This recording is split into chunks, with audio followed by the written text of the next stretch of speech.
ፍቅር ተቀመጥ። እሺ መጣሃል እንዴ?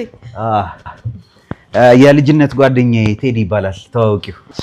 ሰላም፣ እንዴት ነሽ?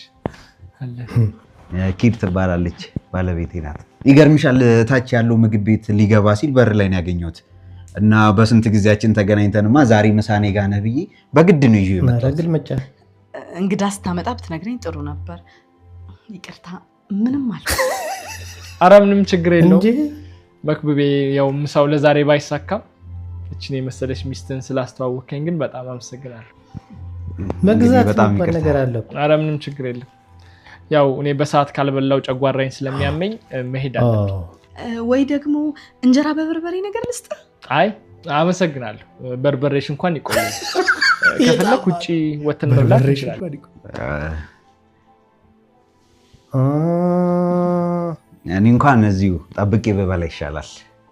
ቆንጠጥ ያለች ሚስት ማለት ይሄ። እሺ ሰላም ዋል። እሺ ሰላም ዋል። እሺ ቻው። በቃ ቤቱ አይጠፋም መቼም። እመጣለሁ። አዎ ብቅ በል። እሺ ቴዲ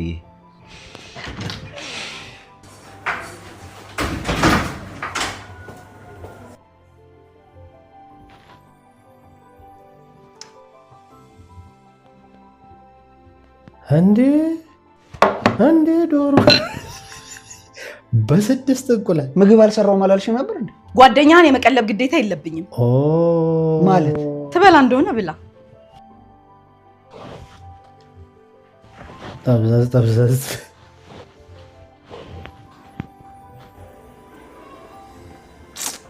አጎቴ ስልኩን ረስቷል። ተመለሺ ተይ ተመለሺ። በጣም ነው ግን ታሳፍር። የፈለግከው ማለት ይችላል። አቀራርበው እየበሉ ይቅርታ ስልኬን ረስቼ። እውነት ነው። አንድ እንቁላል ስቶሽ ምግብ የምትሰሪበት ፍጥነት ግን በጣም ይገርማል። ከፍሪጅ ወጣ እንዳላቀርብ ለጨጓራ። አዎ ለኔ ጤና ስበሽ እንደሆነ ገብቶኛል። እኔ የሚያሳስበኝ የጓደኛዬ የወደፊት ህይወትና ጤንነት ነው። እግዚአብሔር ያጽና።